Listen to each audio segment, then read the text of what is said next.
반갑습니다.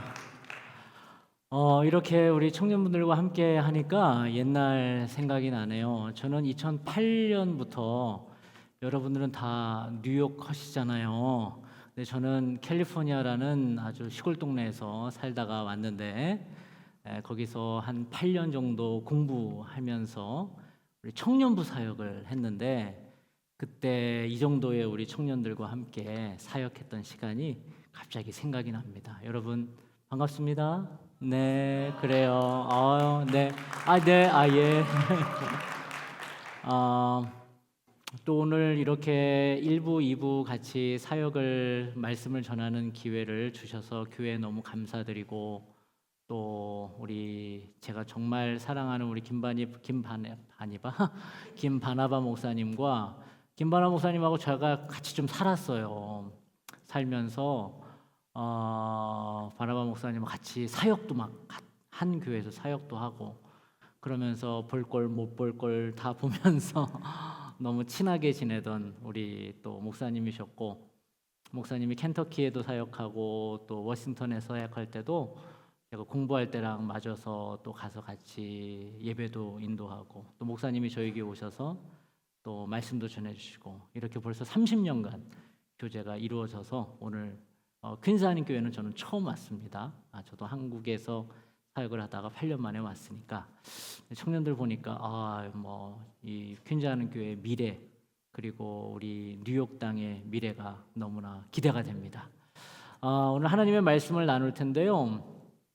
저는 생각보다 길지 않습니다.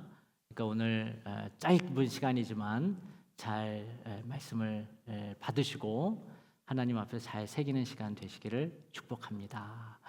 네, 감사합니다. 네. 우리가 제가 언어를 참 좋아해요. 언어를 좋아해서 공부하기를 좋아했었던 적이 있었는데 이 언어라는 것은 한 사회의 문화 그리고 철학, 세계관을 담고 있죠.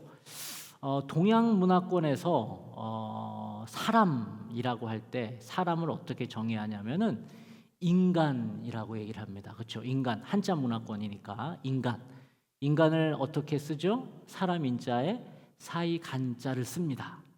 동양 문화권에서의 인간의 정의는 내가 혼자 기술이 좋고 나 혼자 잘났어도 별로 그렇게 쳐주지를 않고요. 그 조직과 그 공동체에서 어떤 역할이 지금 되고 있느냐, 내가 어떤 사람이냐를 그 조직에서 보통 찾는다고 해요. 그래서 여러분들은 이미 그렇게 큰 영향은 안 받지만 한국에서 저희 아들도 인턴십을 하다가 너무 그 문화에 놀래가지고 나는 한국 가서 일할 수는 없을 것 같아요, 아버지 이러면서 미국에서 일자리를 잡았는데 한국의 조직 문화는 독특해요. 그렇죠? 그러면서 일을 하기 시작할 때 일단은 나이 많으면 짱.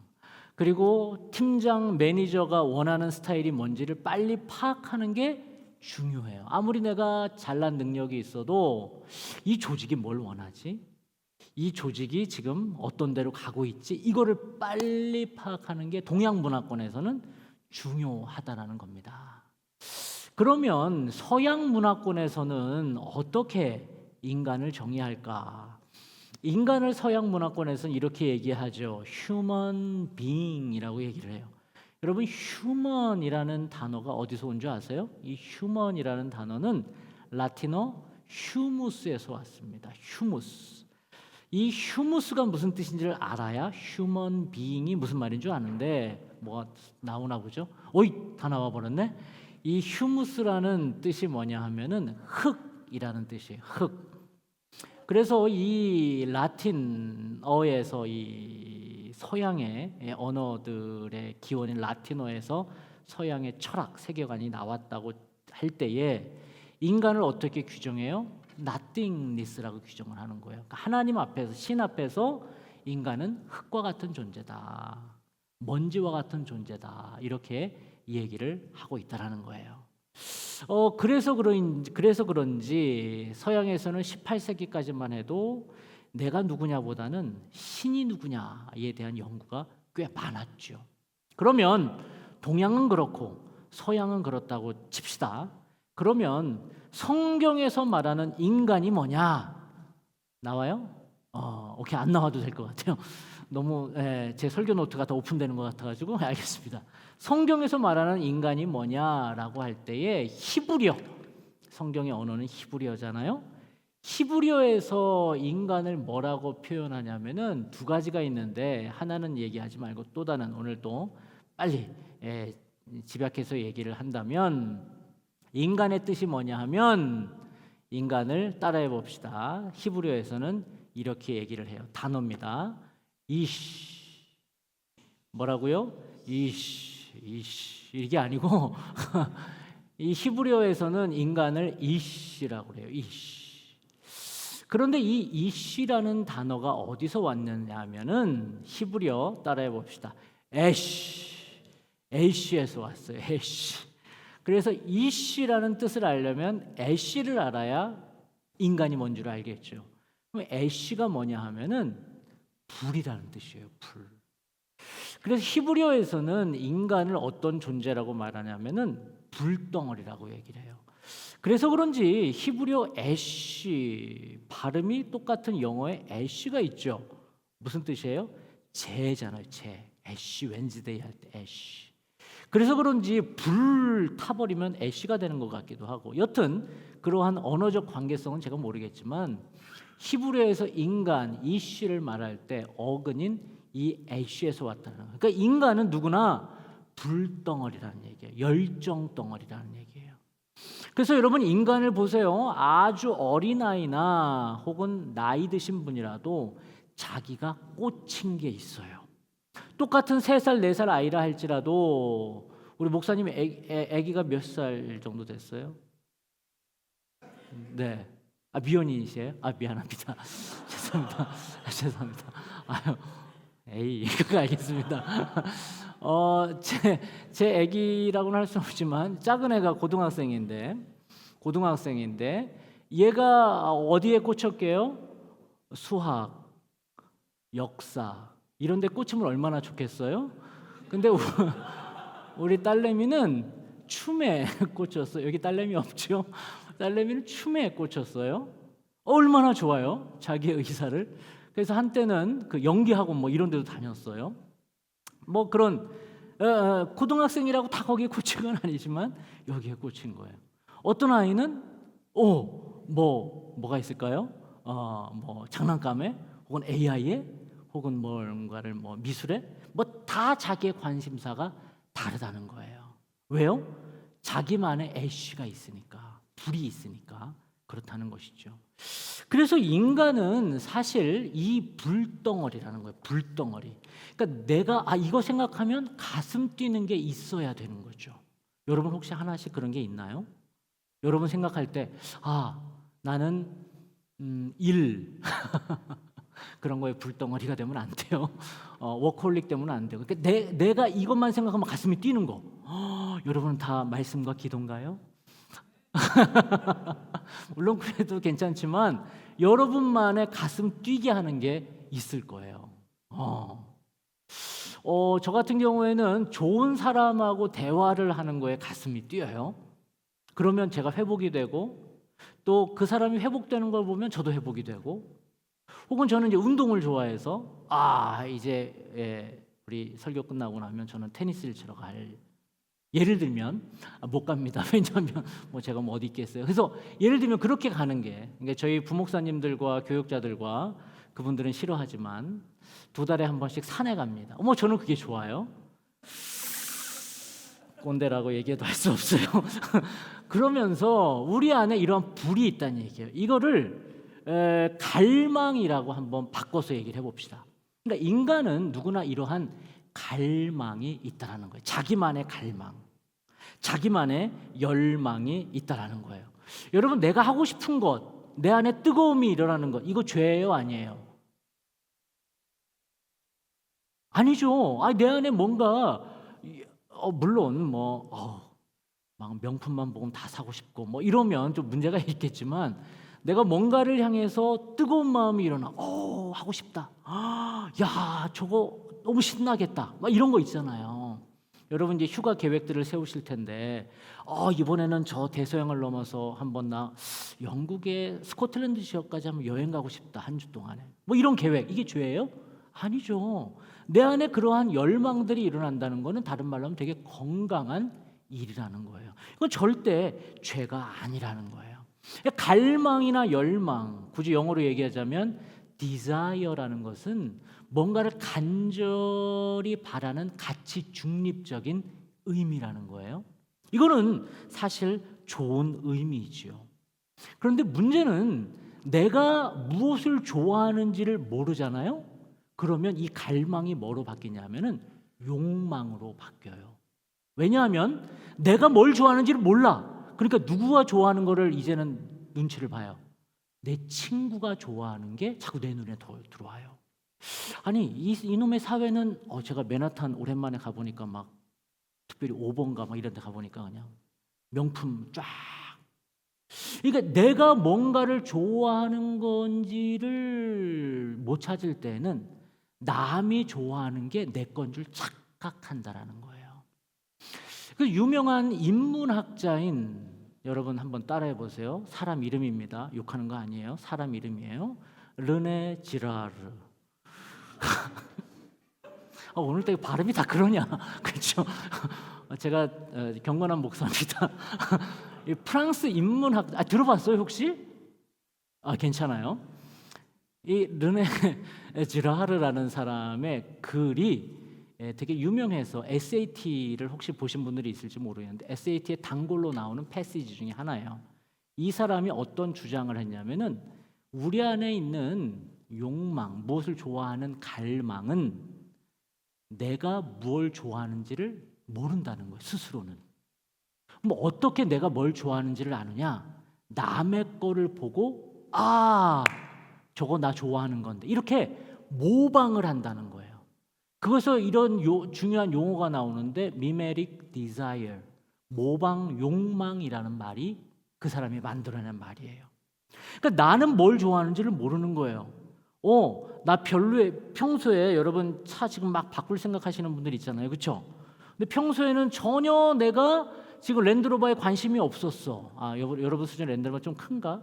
테슬라 S에 별로 관심이 없었어. 그런데 갑자기 근데 너무 막 상사 높은 막 사장이 타는 거 이런 거는 별로 모방 욕망이 안 일어나요. 누가?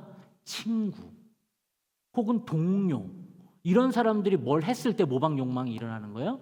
그 친구가 갑자기 테슬라를 끌고 내 앞에 딱 나타나 한번 타봐 뭐 이랬을 때 갑자기 나 저거 사고 싶었는데 갑자기 생각도 없다가 그런 마음이 들어온다는 거예요.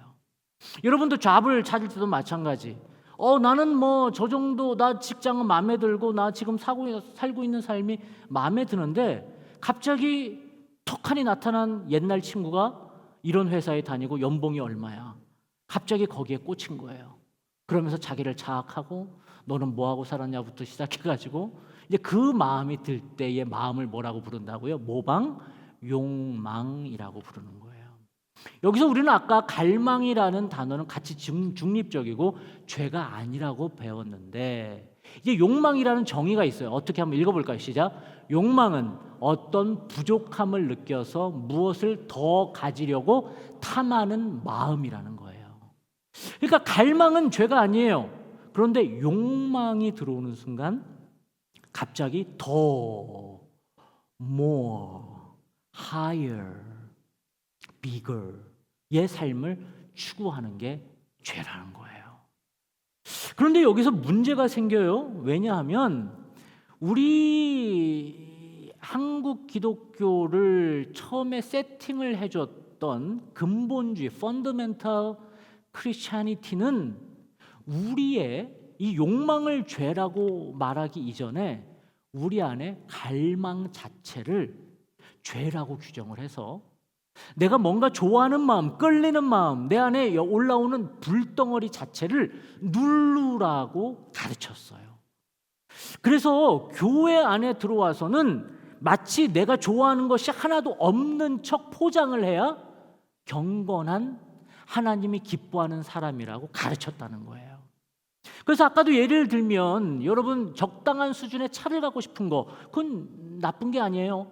남의 거를 보고 내가 따라한다면 문제 있지만 내가 필요해서 내가 이 정도의 차는 가질 수 있을 것 같아서 갖는 것 이거를 죄로 보지는 않지만 우리 근본주의 기독교에서는 이거를 하지 마.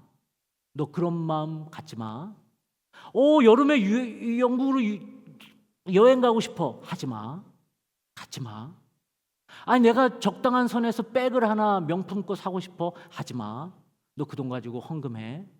이렇게 누르는 것이 이게 기독교 신앙이라고 가르쳤다는 거예요.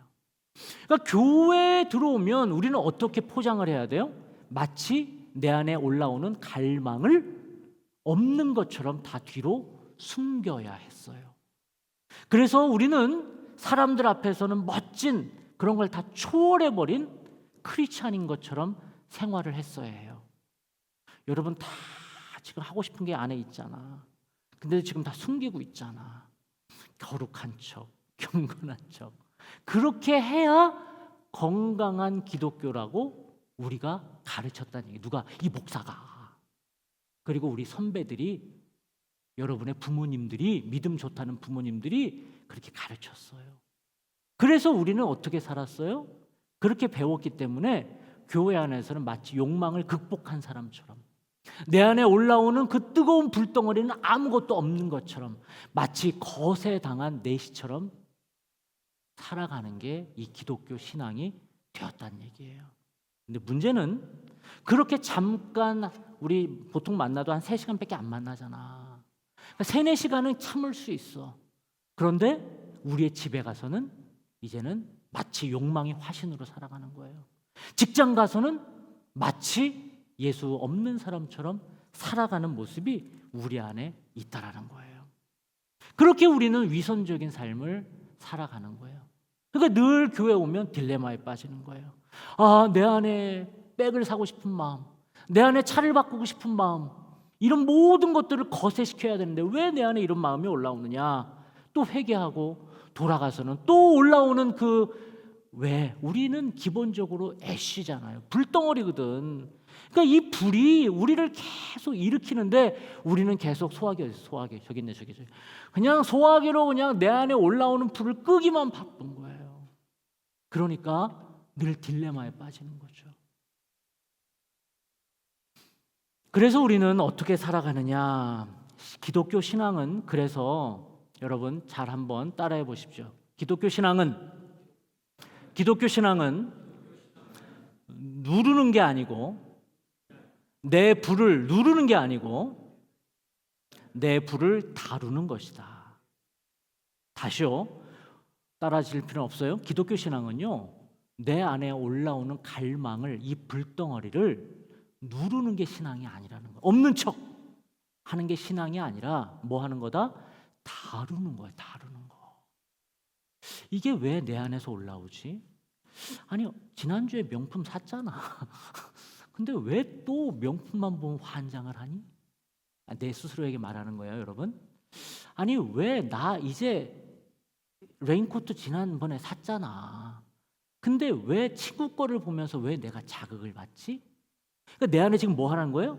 불덩어리를 다루는 거예요. 다루는 거.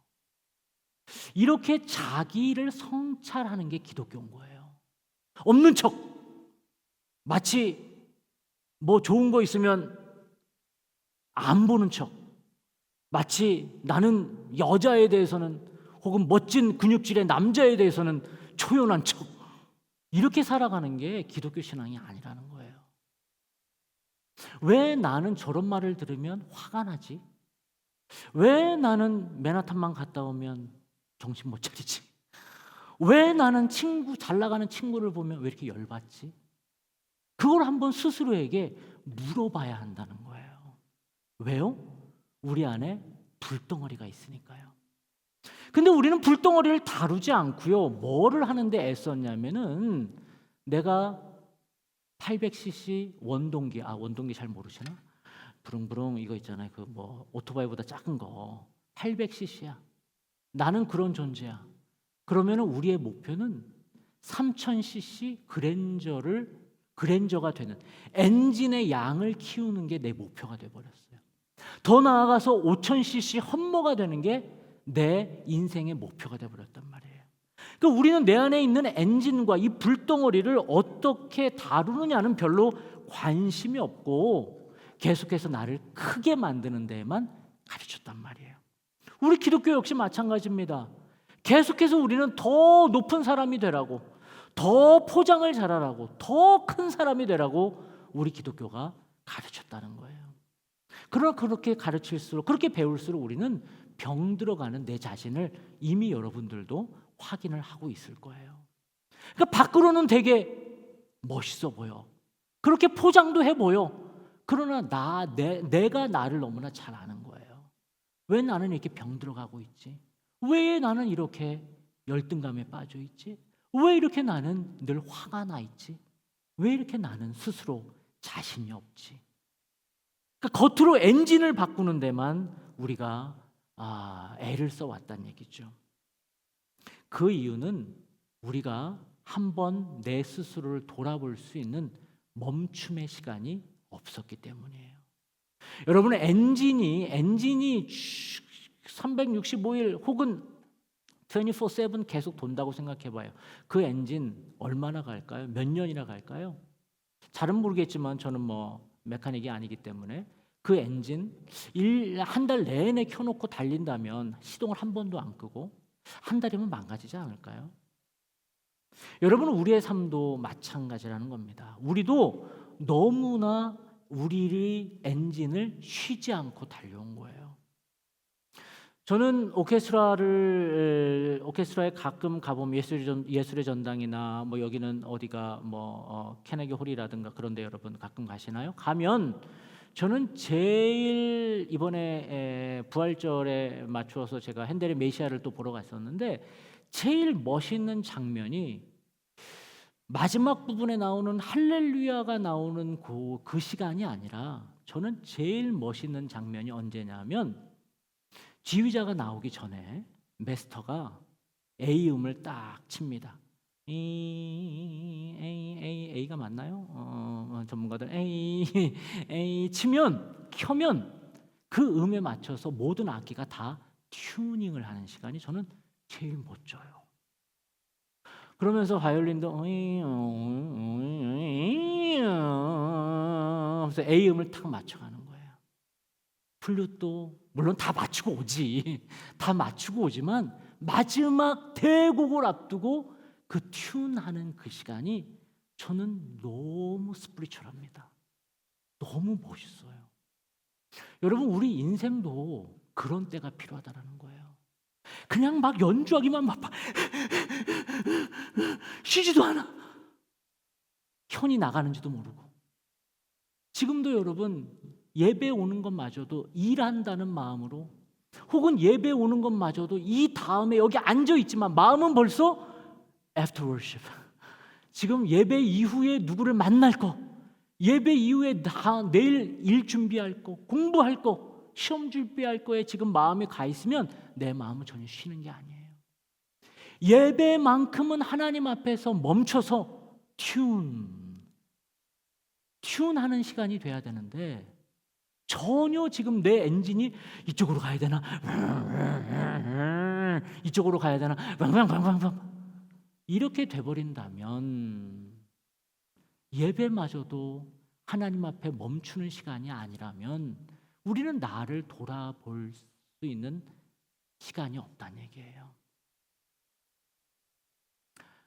당태종이라는 왕이 있어요. 당나라 태종이죠.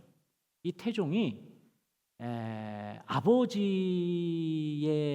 이어서 이제 왕이 되어서 나라를 다스리는데, 아버지 때 마치 세종대왕이 황희정승에게 삼고초려해서 정승직을 수락을 요청을 했듯이 이 당태종이 젊은 날 왕이 됐기 때문에 자기에게 고언을 해주고 전체를 나라를 볼 수 있는 어르신, 신하가 필요했던 거예요.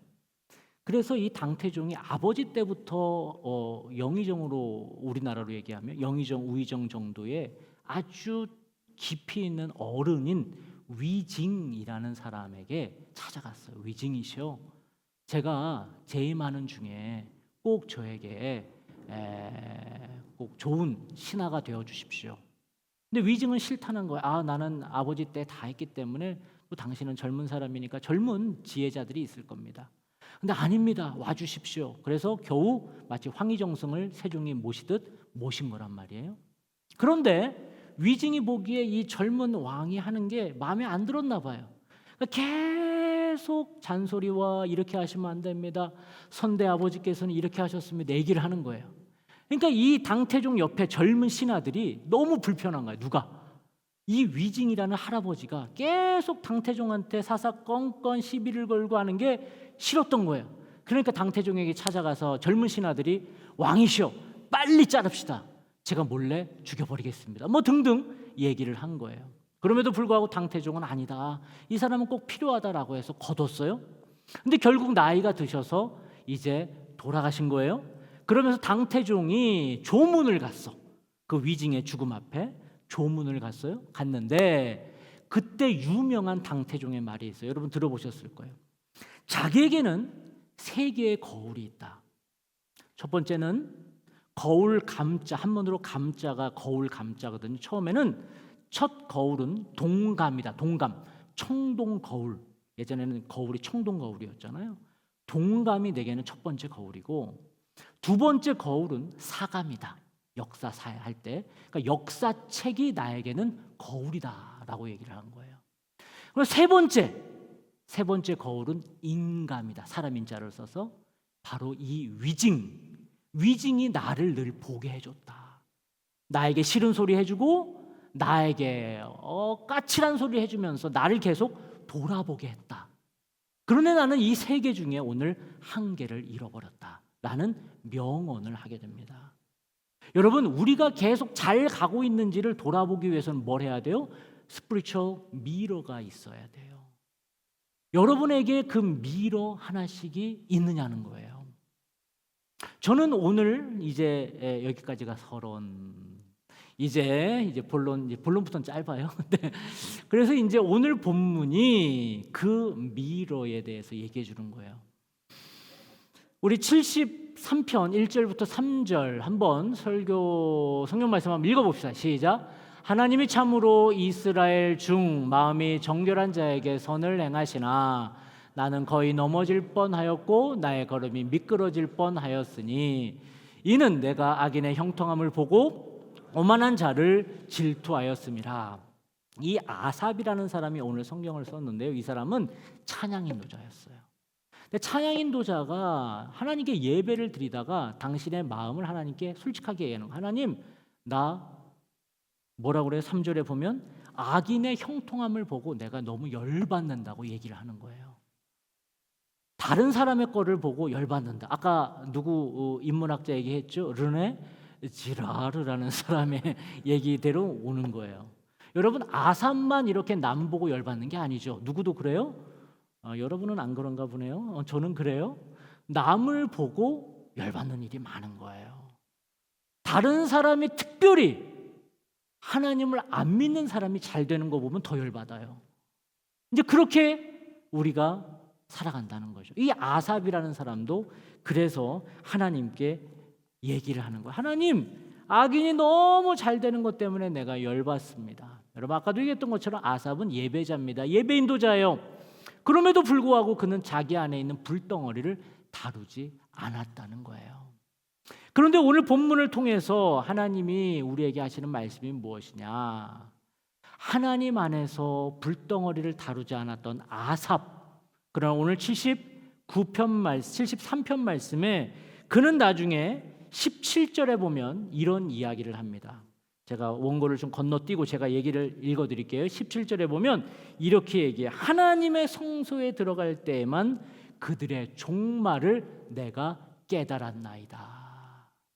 아삽도 자기가 늘 자기 안에 이 불덩어리를 감당할 수 없다는 얘기예요. 그러나 한 번 유일한 때, 그때는 자기가 깨달을 때가 있었다니. 어디 들어갈 때?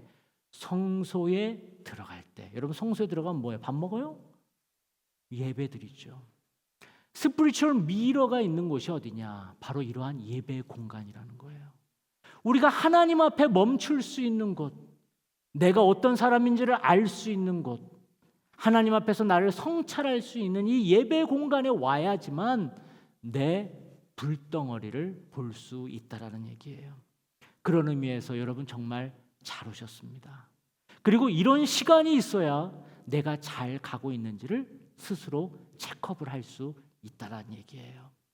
여러분, 사랑하는 우리 퀸즈 한인교회 청년 여러분, 여러분 한 분 한 분은 한국을 대표해서 나오신 분들이고 또 이곳에서 여러분을 통해서 하나님의 놀라운 일들이 일어날 줄 믿습니다.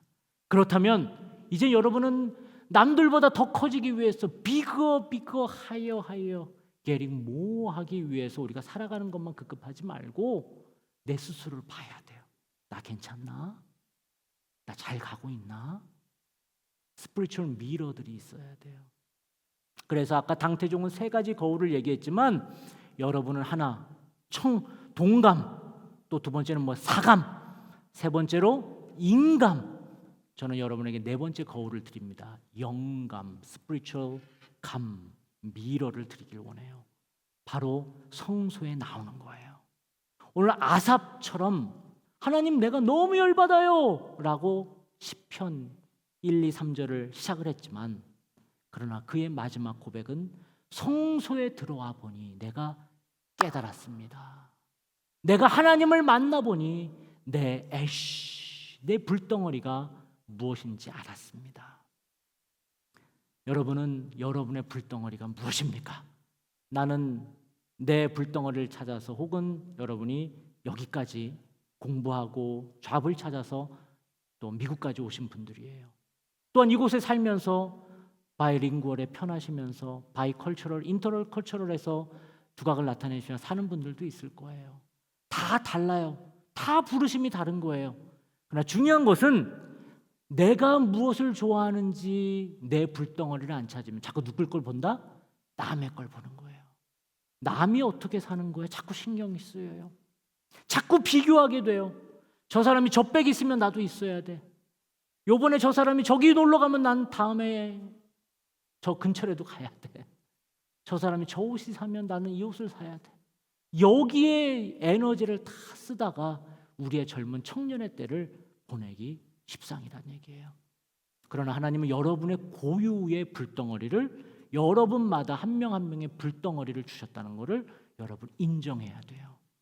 제 딸 얘기로 돌아가면 저는 우리 딸을 인정해 주기 시작하면서 이 딸이 너무 행복하게 살아가는 모습을 보게 돼요. 여러분도 마찬가지입니다. 여러분 한 명 한 명마다 여러분의 불덩어리가 있을 거예요. 그거는 남이 넣어준다고 생기는 게 아니에요. 여러분이 하나님 앞에서 찾아야 돼요. 그게 바로 이 예배 시간이고 말씀을 들을 때며 삶을 나눌 때며 공동체 안에 있을 때 여러분이 보호받고 살아갈 수 있다라는 것입니다. 그렇게 하나님 앞에 멈출 때 여러분의 불덩어리가 무엇인지 찾을 수 있다라는 것.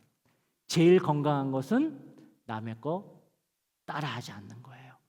그분은 그분대로의 길이 있는 거고 축복해주고 저 사람이 무슨 차를 사든 저 사람이 길이 어떻게 가든 박수 쳐줄 수 있는 사람이 될 수 있는 이유는 내가 나의만의 불덩어리를 찾을 때가 그렇습니다. 여러분 그렇게 찾을 수 있겠어요? 네, 그렇게 찾을 수 있을 거예요. 하나님 앞에 그렇게 찾아가는 모든 청년들 되시기를 주님의 이름으로 축복합니다. 기도합시다.